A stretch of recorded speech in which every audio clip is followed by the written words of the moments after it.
गांव के पटेल की टुरी अकेली महुआ बिनने नहीं जाती है और एक ठेकेदार की चाकरी करती है। बड़ा निर्मोही है रे। जानता है कि वहां मैं किसके लिए जाती हूँ, फिर भी ताने मारता है। मैं क्या जानूं किसके लिए जाती है, होगा कोई चाहता।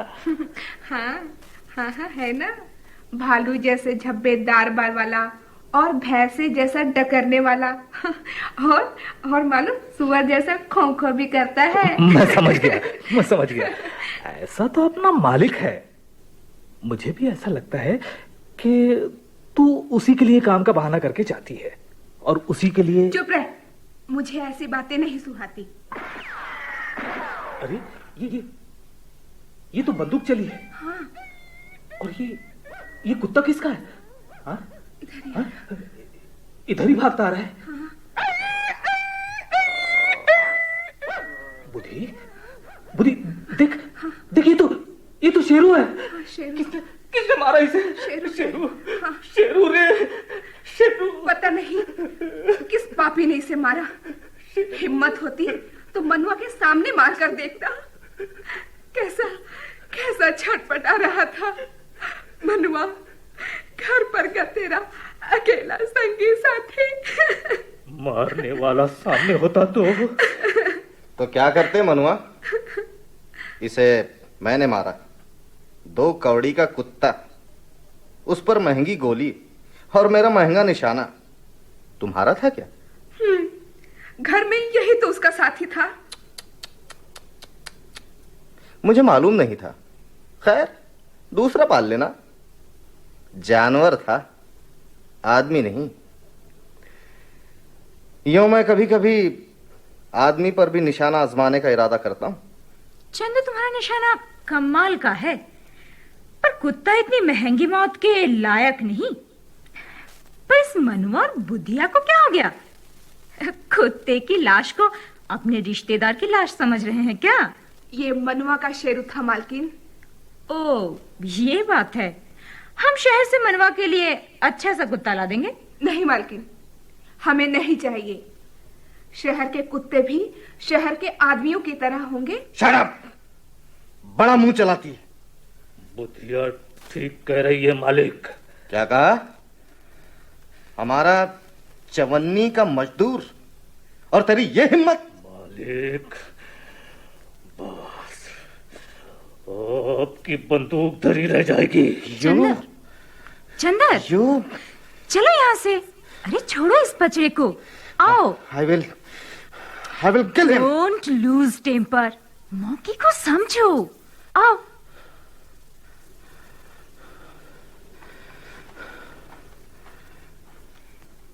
चंदू, तुम गुस्से में सब कुछ भूल जाते हो। देखो, अभी हमें मनवा से बहुत काम कराना है। मेरे पास फूल सिंह है। ये आदमी भरोसे के लायक नहीं। खैर, सोचेंगे। अभी तो यहाँ से चले चलो।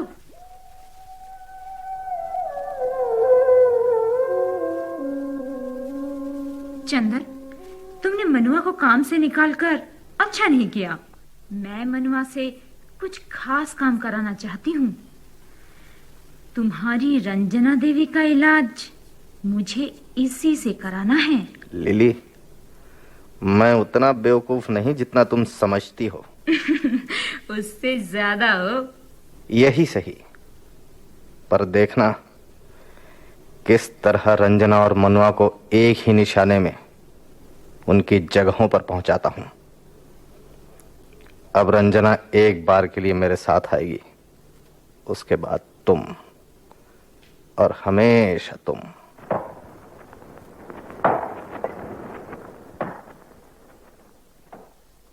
फूल सिंह, तुम जानते हो मैंने तुम्हें अपना नौकर या ठेकेदार नहीं, हमेशा ही अपना सच्चा दोस्त माना है।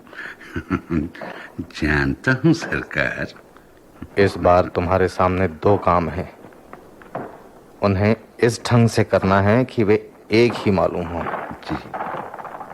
जिंदगी में रंजना और व्यापार में मनुआ। ओह, किस तरह गढ़ रहे हैं नहीं कह सकता। मैं समझ सकता हूँ सरकार। सरकार, कांटों को हटाना ही तो फूल का काम है। आपके काम होकर रहेंगे। फूल सिंह, दुनिया दिन पर दिन चालाक होती जा रही है, इसका ध्यान रखना। जी। जंगली गांव वाले भी इतने भोले भाले नहीं जितना दूर से दिखते हैं। और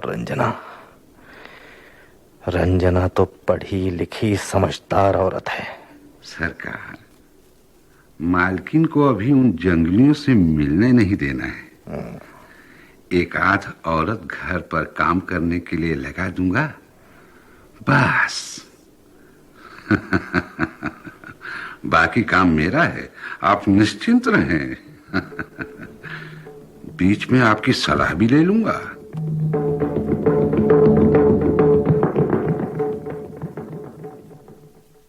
क्या नाम है तेरा? बुधिया। बुधिया? बड़ा प्यारा नाम है। जैसा नाम वैसी सूरत भी प्यारी है। क्यों बुधिया, तुम यहाँ काम करने कैसे आ गई? तुम्हारे गांव का कोई आदमी यहाँ नहीं आना चाहता। गांव वालों की अनसुनी करके आई हूँ। क्यों, ऐसी क्या बात है? मालिक ने मनवा को काम पर से बैठा दिया। वो गांव छोड़कर कहीं चला गया है। मनवा तुम्हारा घर वाला है? अभी नहीं। तो तुम्हारा साथी है। शहर में ऐसे साथी को प्रेमी कहते हैं। मेरा मोतियारा है। जब से गांव से गया है, न भिनसार सुहाता है, न सांझ अच्छी लगती है। सब बैरी हो गए हैं। पर उसे तो मालिक ने निकाला है। अब तुम्हारी मदद कौन करेगा? मैं मालकिन से विनती करने आई हूँ। सुना है गुस्से की वो भी तेज है, पर उनके पैर पकड़कर रो रो कर उन्हें मनाऊंगी। आदमी का मोह तो उनके मन में भी होगा। तुम मालकिन को जानती हो? कब मिली हो उनसे? अभी 4 दिन पहले तो यहाँ से गई थी। पता लगा कि फिर आई है, तो मैं गांव वालों की अनसुनी करके भागती आई हूँ। यहाँ काम करने का तो बहाना है। आप भी उन्हें जानती है ना। आपके पैरों लगती हूँ, विनती करती हूँ। सिवा मनवा के मेरा दुनिया में कोई अपना नहीं। मालकिन के पैर धोकर पी लूंगी। अपने खाल से उनकी पनही बनवा दूंगी। मेरे मनवा को यहाँ बुलवा ले, वो मेरे पास रहे। बस मुझे और कुछ नहीं चाहिए। माँ जी, आप तो चुप हो गई। गुस्सा हो गई क्या? एक ही बिनती तो है मेरी माँ जी। हाँ, मैं सुन रही हूँ बुधिया। मैं तुम्हारी मालकिन से जरूर कहूंगी। औरत के मन की गहराई औरत नहीं नापेगी तो कौन नापेगा? जा अपना काम कर, मैं अपना काम करूंगी। पाँव लागू माँ जी। देव सुहाग बनाए रखे।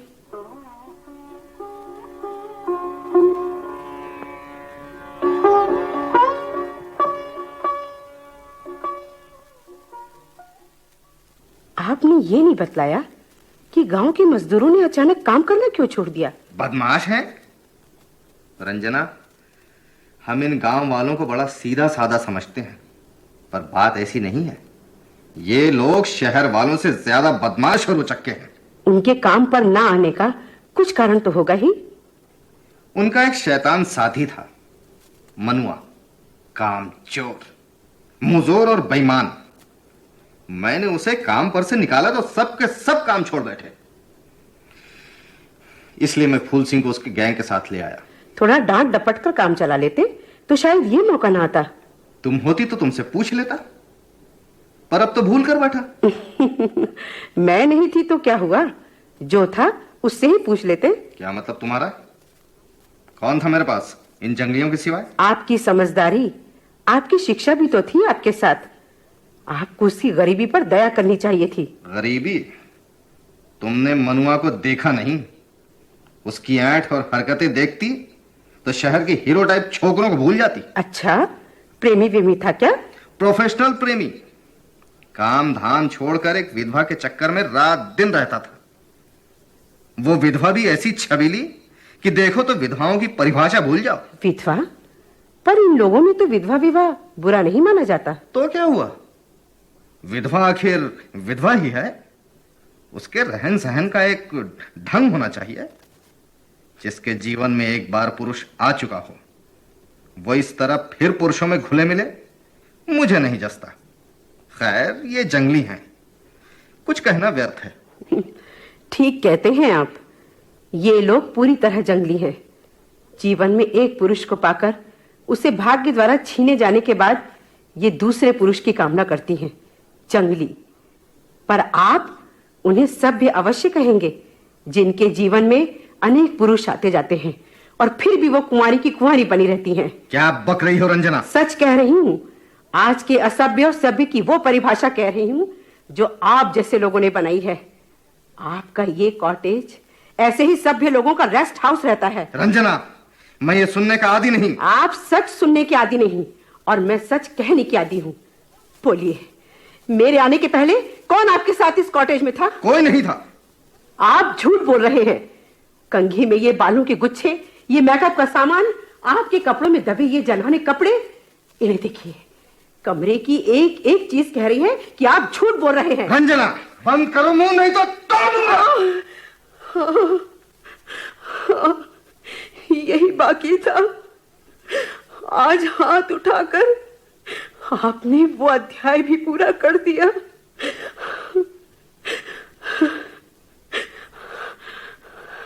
पर मेरा मुंह बंद नहीं होगा। आपने मुख पर मारा है, मैं मुखौटे पर मारूंगी। मैं तेरा मुंह बंद करके रहूंगा।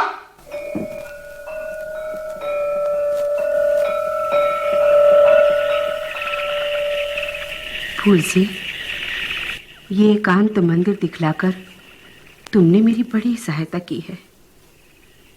तुम्हारे मालिक यहाँ शेर का शिकार करने आते हैं।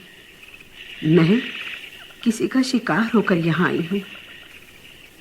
घर की उस तपन, उस कॉटेज के वातावरण के बाद यहाँ के वातावरण की शांति मुझे कितना सुख दे रही है, तुम नहीं समझ सकते। क्योंकि तुम तो केवल अपने मालिक को ही समझते हो ना। पर तुम चुप क्यों हो? मेरी बात कहाँ हो तुम? फूलसी, फूलसी, फूलसी, फूलसी। दिखता है मुझे इस जंगल में छोड़ गया। नीच नौकर किसका है? हे भगवान, यही अपने चरणों में शरण दे दे। उस नर्क में तो घुटकर मर जाऊंगी, मर जाऊंगी।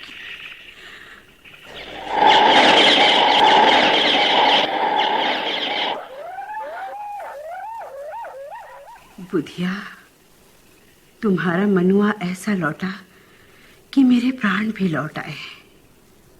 अपने मालिक के इशारे पर फूल सिंह तो मुझे मौत के घाट बांध ही आया था। अगर मनुआ ना आता तो मेरा क्या होता?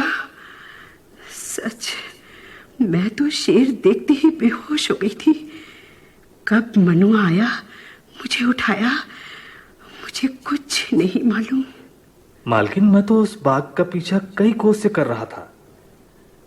मैं उसे जान से मारना नहीं चाहता था, इसलिए उसे घायल करके भगाने की टोह में लगा था।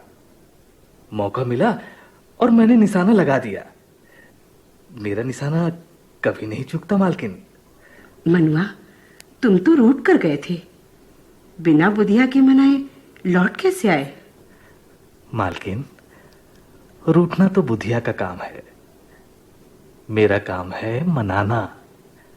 मैं कैसे रूठूंगा? मैं तो काम खोजने गया था, बैलाडीला में काम मिल गया तो बुधिया को लेने लौट रहा था।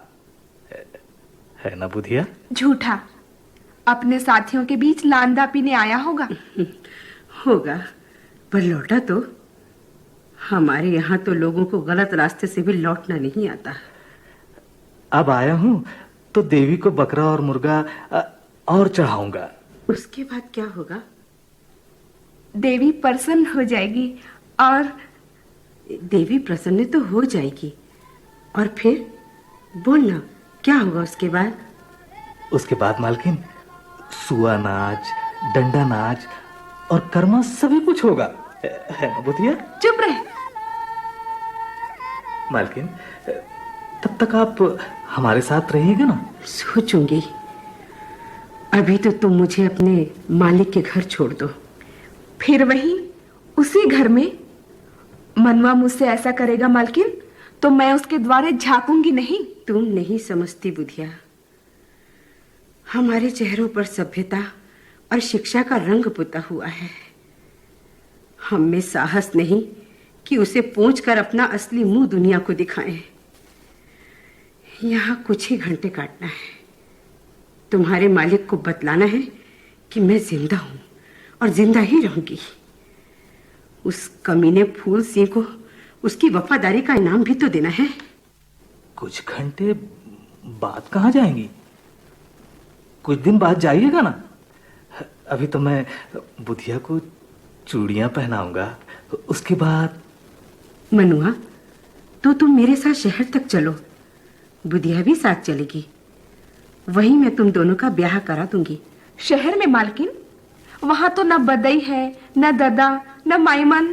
तो सबको बुला लेना, और यदि वे ना आए तो शहर घूमकर चूड़ी पहनने अपनी धरती पर लौट आना। चलो मनुआ, देर हो रही है, मुझे शहर जल्दी पहुंचना है। आओ, अभी तुम मालिक के घर चलो। एक साथ खुला चेहरा और ढका चेहरा तो देख लो।